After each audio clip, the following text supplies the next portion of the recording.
Rahubat, so you want to know about the extraterrestrials, yeah? This seems to be a very popular topic at the moment, so yeah, we're going to dive in. So people want to know about, I mean, you hear things like UFOs, UAPs now, yeah? But if we used to say IFO instead of UFOs, because UFO is unidentified flying objects, yeah? But you're looking at it and identifying it. So obviously we change that to identified flying objects. That's what they should really be called. But over time, the term that most people are familiar with now is UAP, which is unidentified aerial phenomena, right? So we're going to get into obviously extraterrestrials. We say extra, yeah, terrestrial, because we know that the word extra means additional or adding to. Terrestrial comes from the word terra or the word terrain, which deals with the planet Earth. In fact, one of the names for the planet Earth in ancient times was Terra. And the terrain deals with the terrain. And when you say opposite to terrestrial is really celestial, which deals with the heavens above, the sky, etc. So anything that's extra on the terrain or the planet Terra is known as extraterrestrial. So all of these terms and names is relating to the different beings and entities. So what we're going to cover today is the extraterrestrial species and how the people on the planet, how the races relate to these extraterrestrials. Now, what's actually interesting is that now that it's becoming a popular subject, everybody's jumping on it. But if you look at any books and scrolls that Yanun, the master teacher, Dr. Malachi Z. York, put out, he is the only person from the get-go that came saying, I'm an extraterrestrial from another planet called Risk, right? Planet Risk, spelt like this. And back then, everybody was like, you're crazy, ridicule, laughing. But look at all the posters. Every poster you ever see him with, you see a craft in the background. Look at this one, craft. Go back and look at all the books that he has actually put out. He will always have crafts or him coming down from a craft. And so, you know, there's a book put out called The Man from Planet Risk, yeah, which is now becoming The Man from Planet Risk. And this book is so popular, not only because it was talking about him being an extraterrestrial from the planet Risk, but he was giving out information about different extraterrestrials on the planet and how they've had an involvement with the government, etc., and giving out information about many projects that were going on at the time, which many people weren't familiar with. But we're going to dive into the different species of extraterrestrials. We're going to start off with these, right? These are called the Deros, and their leader of the Deros is known as Yabahaan. All right, Yabahaan, that's him. Right, the Deros is a group of insane cave dwellers, and they were called the Sumuwnean, meaning the obese ones, or Samim, and the Abandonderos, or as they are called today, Deros, which is a combination of the words detrimental and robots. That's where you get the word Deros from, because two parts, detrimental and robot. These Sumuwnean or Deros really exist. Their chief is known as Yabahaan, as I mentioned before. The Sumuwneans are constantly in conflict with the group of beings called the Duanis, who hold the same belief that they too will take over the planet one of these days, right? The planet Earth. They are born by hatching from eggs that are 4 to 6 feet in diameter. Never before you're going to get such detail about these different extraterrestrial species here on the planet. All right, so they grow to 7 feet and are extremely obese.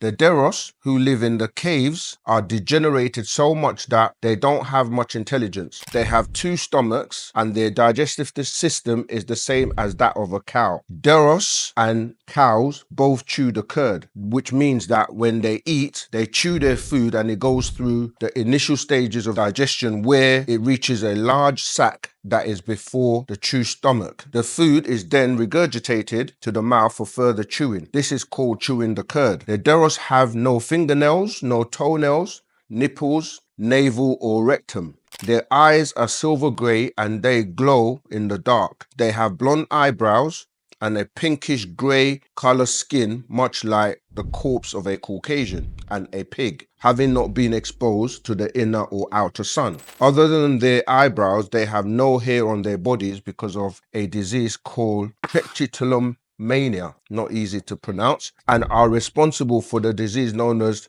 trichinosis and trichiniasis. They have no teeth. Their mouth appears to be full of a gummy, slimy substance. They are nocturnal and hear extremely well. They're not very peaceful and have a strong dislike for human beings. They are very human in appearance, yet far from it. Their noses are long, trunk-like, which is very similar to that of an elephant. They contend that the planet Earth was theirs originally and will be theirs again one day. Many people today who are obese are descendants of the Deros. You know, you can see people that are very, very overweight. We're not talking about just the normal average weight, but people that are like, you know, have serious weight problems and weigh over 300 pounds and more. It is not normal for human beings. It is obviously a hereditary glandular problem and is caused by overactive glands. Certain endocrine glands disorders such as hyperthyroidism or tumors of the adrenal gland, pancreas, or pituitary gland can cause obesity. It is a trait of the Deros. They are from the Deros. All right, let's move on to the next one. The next one is the next extraterrestrial species known as the Teros, yeah, which is slightly different from the Deros. These are the Teros, and you know, that's Laamsa. All right, let's get into about the Teros. The Teros, which is short again from integrative or constructive, are a subsurface race that usually keep the Deros in check. The Teros were the original tribe of the Lunarians who came to this planet to dwell beneath the surface of the earth. They are referred to as the Sunaynans, meaning the yearly ones. The Deros were for disagreeable people and the Teros were for agreeable people. Their chief named is Laamsa. The Teros came from the planet Jomon, right? So Jomon is spelled Jomon, right? That's the planet they came from. From Jomon in the star constellation known as Arcturus, which is in the Boots constellation. Arcturus, the red giant, the fourth brightest star in the heaven, is where much mixing took place. So the Sunaynans have 48 chromosomes instead of the normal 46 that humans have on the earth. The Teros chromosome structure is so different from earthlings that when mixed with certain humans, it caused a defect of 47 chromosomes, which today is called Down syndrome. Down syndrome can be found in all races of the planet Earth. For every 800 children out of 1,000 children are being born on Earth has this trait, Down syndrome. Their children are usually born with breathing defects as well as congenital heart disease, and they also have poor digestive systems. Their immune system is unable to function properly and they are more apt to developing leukemia. The Teros that have an abundance of pigmentation in their skin are descendants of the Shuyuk. Those who are lacking in pigmentation are descendants of the Halibeans, the Flugelrods, or the Hulu. The Teros bored further into the earth and were able to keep their sanity. Because of crossbreeding, the Teros took on different forms and others look so human they can come to the surface and not be noticed. And you notice they made a movie called The Coneheads and, you know, showed beings that look like them. Right, we're going to keep going. These are the Anunnaqi, right? So with the Anunnaqi, where a lot of people are talking about the Anunnaqi, right? This is what they look like. So from the top, you got Nergal, then you got Ninqi in the middle, top. Then you have Arishkegal, then you have Ninti, Enlil, Ishtar, and Enqi, right? So everybody's familiar with Enlil and Enqi, who are brothers. We're going to go into who the Anunnaqi are. The Anunnaqi, also referred to in the biblical scripts as Eloheem, are those beings who were sent down to the planet Ki, Earth, known to you as angels. The word Ki, that's another name for the planet Earth as well, all right? So the word Anunnaqi means those who Anu sent from heaven to earth. They are called Neteru, meaning guardians, by the Egyptians. The Anunnaqi / Eloheem are the mighty ones. In Ashuric Syriac Arabic, the mighty ones are referred to as the Jabbariyns. All right. In Aramic Hebrew, they're known as the mighty ones, are referred to as the Gibboreem. The very elite among the Anunnaqi are called the Dinneer or the Dingir, meaning the righteous or divine ones of the rocket ship, or Ilu, meaning the lofty ones in Akkadian. The Anunnaqi, Eloheem, were acting as intermediaries between Earth and Nibiru. They came to the planet Earth in order to find gold and other resources to take back to their planet, which it's in the 8th planet Risk, or of the 19th galaxy called Ilion, meaning on high, which was on its way to destruction due to constant rays of the 3 suns, because their 3 suns were known as Utu, Apsu, and Shamash. They were supposed to deliver the processed gold to spaceships that will be stored on the dark side of the moon, called Kingu or Shishki, and Lahmu, Mars. This is where they constructed and loaded the 30-mile-long cylinder-shaped crafts. They used Lahmu, Mars, to assemble crafts to launch. The Anunnaqi arrived on the planet Key, Earth, by passenger crafts called Shams. Their planet-sized ship Nibiru, which means planet which crosses the skies, or planet of the crossing, right? It travels at ridiculous speeds per second, which is at the speed of light. Nibiru is about 2.5 to 3 times the size of the planet Earth. Nibiru has a crystal dome, giving it the ability to break down light.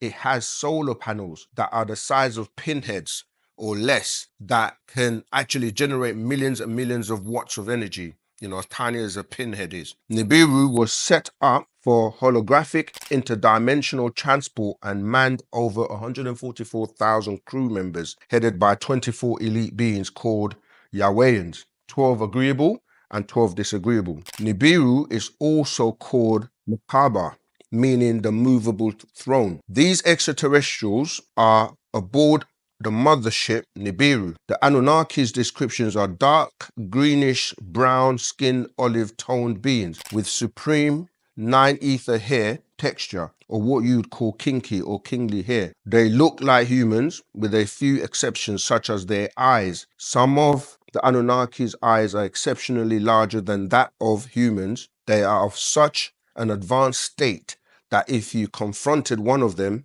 with a weapon, they would let you shoot them rather than hurt you, right? And again, of course, now we're learning more about the Neteru, slightly different from the Anunnaqi, which we'll go into a bit later. So next, we're going to look at the beings from Procyonians or Procyonians, beings from Procyon. Some say Procyon or Procyon. You've got 2 different types, right? You got those of the Ashtar command, beings from Pleiades, okay? Right, let's look into them. The Procyonians are originally from Procyon, or Procyon, depending on how you pronounce it. Their height ranges from 7 to 9 feet. Their skin texture is human-like, and their complexion is brown to albino, as well as their hair that's woolly brown or blonde and straight. The Procyonians have traits that are very similar to the humans, such as the head, face, nose, mouth, neck, body, which is very muscular. Their arms, which are also very muscular, feet, hands, torso, and they have strong legs. Their eyes are also similar to humans. There are 2 races, as I pointed out, all right? The elder's eye color ranges from black to hazel, and the second race's eye color ranges from blue to gray. The male have very large sex organs, and the females are very developed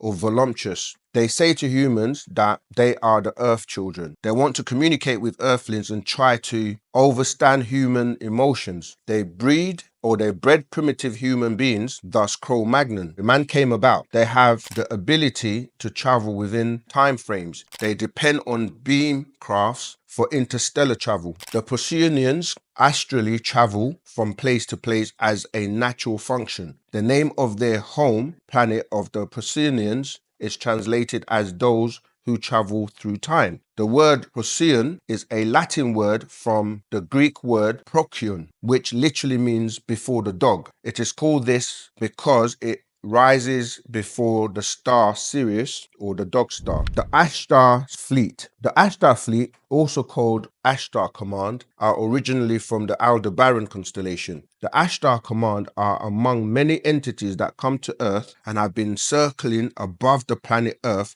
for the most part invisible to the naked eye, since the early 1950s AD. Their height ranges from 5 to 6 feet. They are humanoid and have less water in their bodies and are pasty or pasty looking in appearance. The color of their skin is very pale and is rubbery. They have blonde hair. Their heads and eyes are similar to humans. The color of their eyes are blue or gray. They say they are here to help save the planet Earth. They communicate through speech. Their leader is Ashtar Shiran, who who is also Arusiak. These blue-eyed, blonde-haired beings came to the planet Earth and are still here on the planet Earth. They have been known to wear insignias from Arcturus and Venus. You may see an insignia, it's like having a logo, yeah? And it may confuse you because some of these beings are sharing planets since they were cast out of the 19th galaxy, Ilion, that which encompasses Pleiades. And you can read about that from other scrolls the masters put out, like, are there UFOs, extraterrestrials in your midst, and extraterrestrial and creation, which is scroll number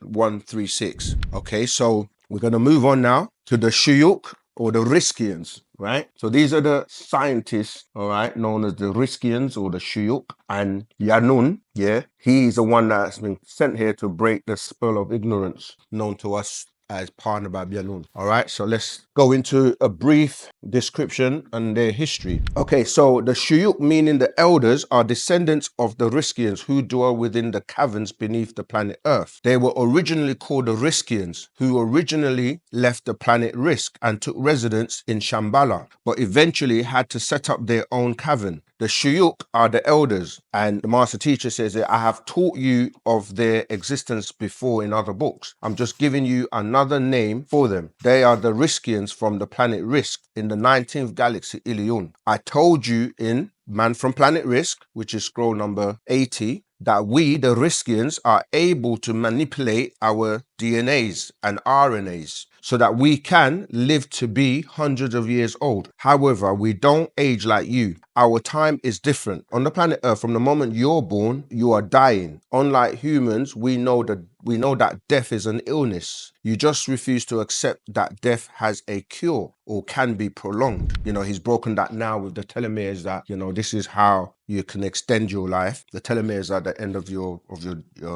chromosomes, right? We know the secrets to life and death. We have the ability to speak any language, and we communicate telepathically. We communicate in tones. A Riskian's body is always vibrating at a certain tone, which we use to communicate. And when frustrated, we learn to tune in on a certain tone to bring down the vibration of the body and just focus on one tone. You, the Melanonite children, are our descendants. As I begin to describe what we look like, you will see that we are your forefathers. We have dark reddish brownish skin while on the planet Earth, and green olive tone skin whilst on our planet, the planet Risk. Our overall appearance is that of a human being, yet you sense something distant in our eyes. We have very dark pupils, slightly slanted, and can be slightly larger than humans. Our hair is silver, white to black, and wavy. Our height ranges from 5 to 7 feet.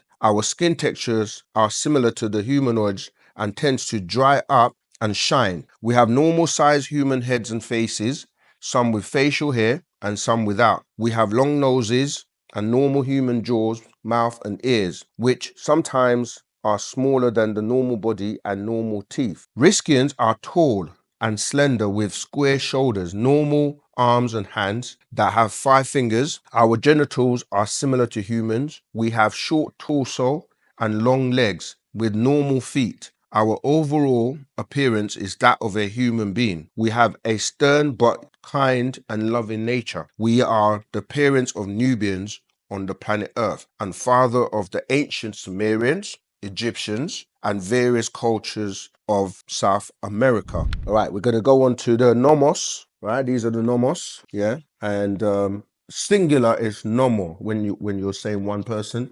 When there's plural is Nomos with the S at the end, right? So you got the twin sister Yuruku, yeah? And then you have Amo, so you have Nomo, a twin sister, and then you have Amo and Yurugu. All right, let's go into what they're about. So the Nomos, on April 23rd, 1994 AD, the stars Sirius A and Sirius B crisscrossed in front of each other, which only happens every 9,000 years. Energies were shot down to the planet Earth to rejuvenate the Dogons. The Dogons are a tribe that live in Mali, who received their name from the Dogri beings, who came from the star Sirius. The Dogons have recorded the Sirius information given by the Nomos long ago. Nomo is an individual and Nomos is the plural. The Nomos were amphibious creatures known as the reptilians. The name Nomos means the masters of the water, also called instructor or the monitors. The Nomos have to live in the water. The Dogons record the landing of Nomor on the planet Earth as the day of the fish, and the planet he came from in the Sirius system is known as the pure earth of the day of the fish. The Nomos landed in an ark. The ark landed on the earth to the northeast of Dogon country, which is the direction of Egypt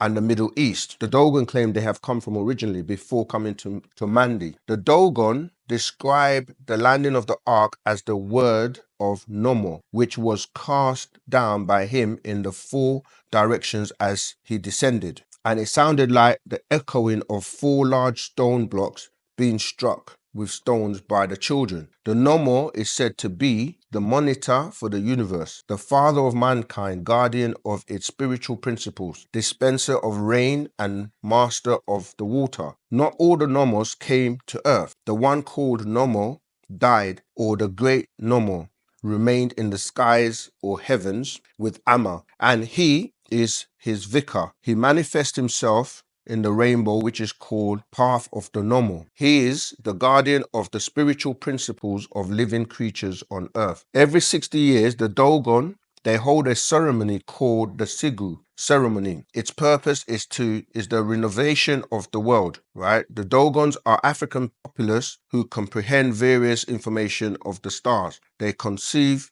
that the planets revolve around the sun just as we do. They keep in constant contact with the reptilian. The reptilian is considered a god. His name is Nomor because of his power. His power is predominantly telepathy, dominating someone else's mind, and his capabilities such as ascending to the skies. The Dogons are a primitive tribe but highly scientific. So again, now most people know that they mapped, Sirius A and B way before there were telescopes and people, European scientists getting to know about them. All right, we're going to move on to the Donakil, okay? So we already did the video on Yakub. If you haven't seen that already, go and watch that because Yakub was a product of the Donakil and the Teros, okay? So this is what they look like. And their leader is known as Fuqua. All right, let's go into the Donakil. The Donakil, the center of the planet Earth, is a special base controlled by benevolent beings called the Donakil, whose original home is Risk. The Donakil have 9 ether hair texture and Nubian features. They also possess a peculiar sized brain in comparison to yours. They are approximately 5 feet to 7 feet tall. They are agreeable, having a very kind and peaceful nature. They reside in the city of Shambhala. Their chief, or the chief of the Donakil, is Fukur. The Donakil never exited the caverns of the earth to become surface dwellers. Many of the dissatisfied amongst them came to the surface, but of their seeds did these tribes of beings come: the Nubian of the Donakil and the Anglo-Saxons of the Flugelrods. The Donakil settled throughout the continent of Africa and became known as what is called today the Dongala or the Donogala tribe of northern Sudan, and spread as far as down as northern Ethiopia, which is Ether, Utopia. The Melanonite being referred to as the Donakil of today are descendants of these benevolent beings who dwell in the center of the earth called Donakil. The Donakil are the original people of Havila, same as the Dongolawe tribe of the Fuzzy Wuzzy. They are the same tribe and people, your original family. The Donakil migrated south and lived amongst the tribes of Kush. Thus, you have amongst the tribe of Donakil people with round faces, round eyes, and round noses. They were both the tribe of Judah and the tribe of Dan, which you find, of course, in the 12 tribes of Israel that were destroyed, and then Judah and Dan were the ones that survived, who migrated with them and became known as the Falashas after their entry into Ethiopia, which both tribes became the Donakil. All right, so we're going to move on to the Dwanis. Right, so let's have a look at a brief history about them. The Dwanis are among the different beings that live beneath the surface of the planet Earth. Right, they are also called leprechauns or gnomes or dwarfs, and the legends of them has come. Their mixture with the earthlings produced defected DNA. I met the chief of the Dwani. His name was Sinclair. he could recite Shakespeare. You know, the Dwanis master surface information and study intensely such writings by Shakespeare and other fine arts. They aspire to be like the elite of the human race, yet have no interest in coexisting with human beings. Of the Canis Major constellation, they are 4 feet tall and they look like porcupines, meaning their hair sticks straight up. 90% of their bodies covered with hair. They suffer from a disorder called hirsutism. The covering of their body is with thick hair. All right, we're going to move on to the Dracos or Dracos. Right, these are the different types of reptilians. Right, so you got Hatton, yeah. You know, you got the different ones like the creature from the Black Lagoon, the reptilians, and different types of reptilians there. All right, let's go into Draco. All right. The Dracos are originally from the 6-star, 6-sun constellation Orion. They range from 6 to 9 feet. They have a dark green to dark brown skin tone. Their skin texture is scaly. They have no hair on their bodies, and around their heads is pulsing glow. They have almond-shaped eyes. They're glowing red. Their nose is more recognizable than the greys. Their mouths are small slits and they have no ears. They have a hole in the back of their neck from which mucus is excreted. Their arms are long and thin, reaching just above their knees. On their hands there are 3 webbed fingers and a thumb. Their torso protrudes and their chest have winged appendages supported by long ribs. Their legs are long and skinny. Their feet are more human in appearance. They have some vestigial reproductive capabilities. The Draconian group is a confederation. They are the reptilian humanoids with the subgroups, and these are the serpent rays from Sirius of the constellation Canis Minor of the 16th galaxy. There is a conflict of control between a covert species known as the Meldekian and the Draconian, linked cultures, and the Orion link. Then you have the gargoyles. The gargoyles are another type of reptilian. The male gargoyles have wings and are called Valkyries. The humanoid species are male, so the humanoid species and male have the ability to fly and are the breeders. These beings are aggressive in nature. Yeah, they eat animals, humans, and drink human blood. They are emotionless and do not fully comprehend emotions. Some of the hybrid species that have crossbred with the reptilian species have full reproduction capabilities. Okay, we're going to go on to the beings, the predator, and the Syrians, or what people call shaggies, right? So this is a predator being,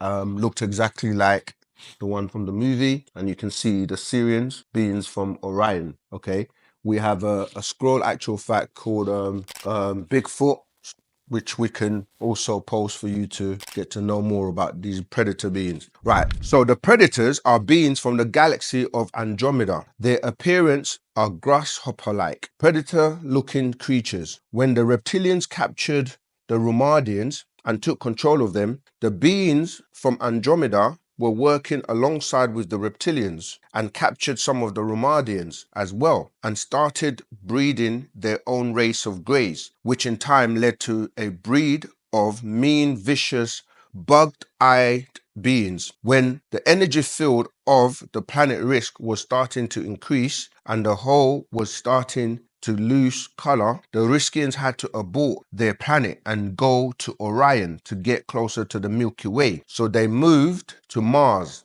Lamu, yeah, where they set up a commune, laboratories inclusive when they went to Orion. The Zeta Reticulans who lived in Orion did not want the Riskians to live in the Orion constellation because they were taken over. The Riskians aborted Orion and went to Aldebaran in the Taurus constellation, right? Some went to Arcturus in the Boots constellation, while others went even as far as Andromeda. The beings from Andromeda, along with the beings from Regal and Aldebaran, attacked and defeated the Riskians because the Riskians were not warriors, right? These beings are the same extraterrestrials beings that came to the planet Earth in the year 1952 AD to visit the US president, who at the time was Harry S. Truman. However, Truman could not handle the appearance of these beings, so the beings from Aldebaran, the humanoids, came to represent them. Again, you can find this in the scroll Extraterrestrial and Creation, which is scroll number 136. The Syrians, referred to as Shaggies, the Syrians are beings from the Sirius constellation, planet Iduma. The Syrians range from 7 to 9 feet in height. They have dark brown to pink skin, and their skin texture is very similar to humans, but it's hard to detect because it's under a thick coat of straight hair. The shape of their, or fur, shall I say, the shape of their heads are broad and big like apes. Their eyes come in variations, black, brown, and the pupils are much like apes. Their nose, however, is wide with a small point at the tip. The jaws of the Syrians are hard to see because it is covered with fur. The mouth is broad, yet they have very thin lips. Their ears are large and round. Their arms are extremely long and muscular, and their bodies are also very muscular. The fingers are long with a short thumb. They have long torsos and short muscular legs. They have genitals similar to humans. Their toes are long except for the big toe. They appear to be very ape-like. Only you can see the intelligence in their eyes. The Syrians are vegetarians, although some have been known to be meat eaters. They are non-aggressive towards humans and try to avoid human contact. They make grunting sounds, roar, and they can even speak. Right, we come to your favorite, the greys, which most people are familiar with or know. Right, so you have different species of greys, and there are different mixtures. Some are hybrids, and so you got the greys, which most people are familiar with. Then you got the Meldekians, and you have, you know, the beings from Reticulan-Markabians and Echelon. All right, so let's get into who they are. So the greys, there are over 70 different species of greys, and more every day with the hybrids, etc. All right, and the greys are really a crossbreed or crossbred between humans and reptilian species. The greys are being used as slaves by the reptilians. The most common species are the Lunarians, who are benevolent. The Reticulans-Markabians are malevolent. The Markabians, malevolent. The Lunarians are biological entities, right? Referred to as EBEs. Biological entities grafted from various extraterrestrial species. They served one purpose, and that was explorers and worthy servants. Right? They were used by the Anunnaqi for the purpose of exploring gold. They transported gold back to Nibiru and then Risk. When the job was completed, they were given their freedom. Some of them chose Pleiades and Arcturus as their home, where the malevolent Luciferian type reptilians chose to conquer them, enslaving them, performing biological experiments, creating hybrid. The Markabians are a biogeneric breed from the cow and other species here on Earth, as well as mechanical and computerized technologies. Their skin colors are grayish blue and the texture is smooth. The Markabians are a mixture of the Lunarians and the reptilians. When the reptilians captured the benevolent Lunarians, they used the cow's nervous system to breed the malevolent Markabians. The grey beings have been abducting humans for many centuries. They see Earth as a big farm and have been basically raising and grooming humans to take them back to their home planet. The Zeta Reticulans are divided into social classes, one being more hawkish than the other. The more peaceful of the two appears more reclined and has demonstrated a more tolerant attitude towards humans.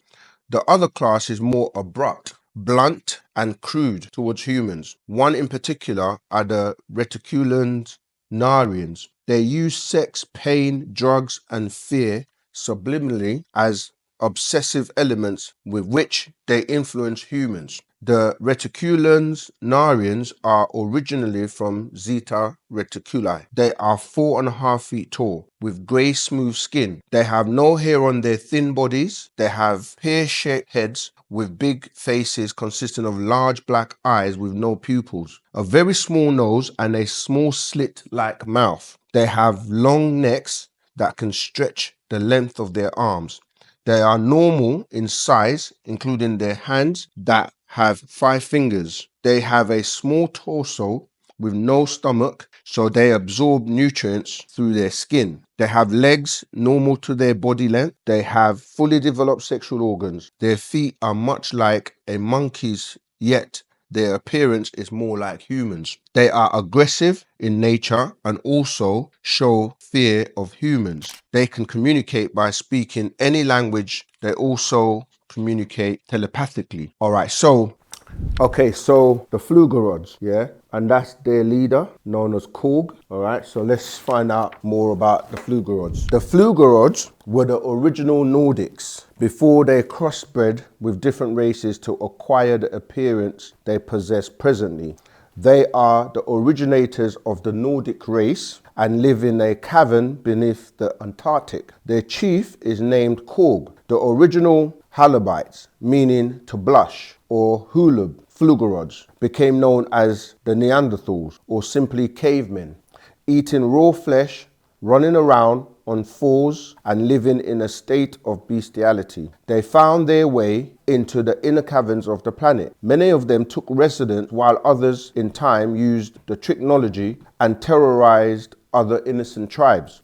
This seed moved behind the Caucasus Mountains and up into Russia and became known as the Khazars, and the woolly-haired 7 Ether Orientals of this seed were called the Asiatic. They were known as the Safrad or Safradim Jew. These are the grafted devils that Yakub created. Remember, we already mentioned, we did the video how Yakub created these beings. They are your Flugelrods, original Khazars, and your Asiatic Ashkenazims. Their symbol being the universe, the moon called Umar, also Kamar, the sun and the bright morning star. They use the crescent moon and the pentagram, that is the 5-pointed star. This pale man or Halabian Flugelrod should not be confused with the albino seed, the cursed Canaanites, meaning lowlanders, the descendants of Canaan or Canaan of 4,000 years ago, before 2,000 years ago. So Canaan or Canaan was like 6,000 years ago. The Caucasians, who have blonde hair and blue eyes, are descendants from the Flugelrods. These Flugelrods now live in a cavern beneath the Antarctic. They are the father of the Nordic race, not to be confused with the Canaanites, whose leprosy is the result of a curse of a defected genes passed down to him from his mother Anis, who was an Anunnaqite. Remember, the Flugelrods produce extremely low levels of melanin, and your Canaanites also produce low levels of melanin. Both are melanin recessive. So the Flugelrods is going back before the Canaanites. They go back to like 8,400 years ago, whilst, you know, the Canaanites or Canaanites only 6,000 years ago when you count backwards. All right, so that's the Flugelrod. That's just a small section of the many species of extraterrestrial beings. So when you look on the planet today, everyone you see on the planet, every root race has ties with their extraterrestrial ancestors. So you look at the different heights that people have on the planet and the composition of their bodies, their head shapes, their eyes, their nose, you can actually line them up with which genes or genetics of extraterrestrial have become a part of their makeup. So on the planet, you have the root races or the oldest races being proven now by everyone to be that the Africans, known as the Homo naledi and the Homo habilis. And that ties in with the beings on the planet that go back to the Parnatharu and those that came down here and became known as the Pataites or the little beings. And you can see how the relationship between those short beings, who were literally initially just 4 feet and 5 inches and 5 feet 4 for the males, you see how on the planet today, to get taller beings is where these other extraterrestrial beings came and mixed with those to produce different heights on the planet. So when you hear about the Nephilims or the giants or these Anunnakian beings that came down here, this is where that mixture comes in. You have people on the planet, for example, let me just come back to the point I'm about to make. You have people on the planet who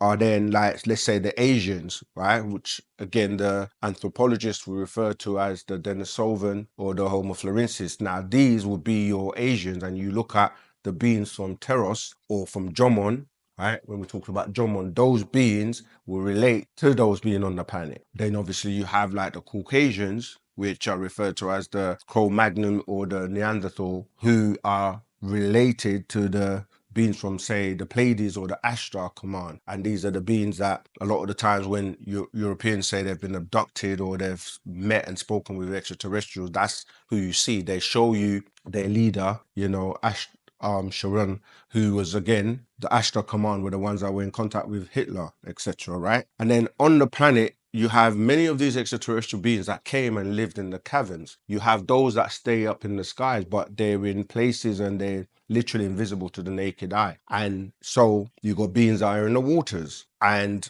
you look at beings like in terms of the traits, like those people that are really obese. You know, there are people that when we say obese, we're talking about like it said in the in that scroll, beings that are like 300 pounds or more. There have been shows on TV where people are in bed, they can't get out of the house. You know, they have to take them out through the window using cranes and things like that. That's the type of level of obesity we're talking about. And no matter what they do, they can't lose weight because they're tied to those Deros beings, you know, the ones with the trunk like nose, like the elephants. So then you got beings on the planet who have a lot of hair. You know, they have hair like all over their faces and so on. And this will tie into a lot of the Enkiduites. And they suffer from something known as hirsutism, which again ties into the Duanis who have hair all over their bodies. You can keep going and look at many traits on the planet from humans, and you can line it up to the extraterrestrials that have come here and have been living here and are walking amongst us and living amongst us. Now, Panda Babyanun was, in fact, I've never seen or heard anybody else go into as much detail about these species of extraterrestrials and how it ties into the races on the planet and the fact that he's an extraterrestrial. No other teacher came on the scene saying they were an extraterrestrial. But back then, when he was teaching this information, in fact, that comes from the calendar. Yeah, this goes back to, this is published in 1996. So today you see a lot of people talking about extraterrestrials and the orbs, and you know, it's getting more and more to the point where these extraterrestrials are going to start to be more visible. Many people have seen the Shaggies, you know, and it's going to become more and more prevalent for people to see or meet, or they're going to expose themselves. You're seeing crafts now. So yeah, we wanted to do this video just to remind people that, you know, this information is something that we've been teaching for years.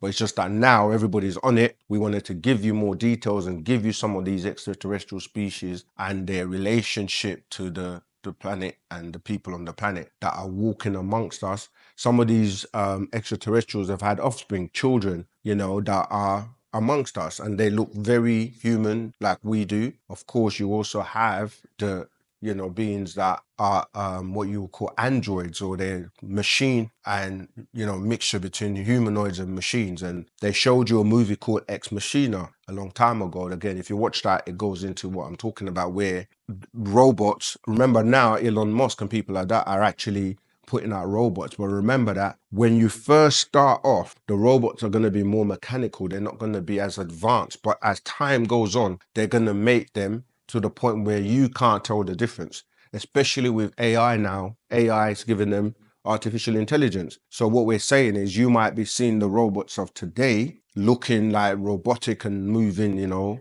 in a very kind of awkward way. But with more advancement in technology, you're not going to be able to tell the difference. And that's what that movie, Ex Machina, was basically showing us. So yeah, hope that's giving you a taste of the different species of extraterrestrials. And yeah, until the next time, we'll look forward to answering more of your questions.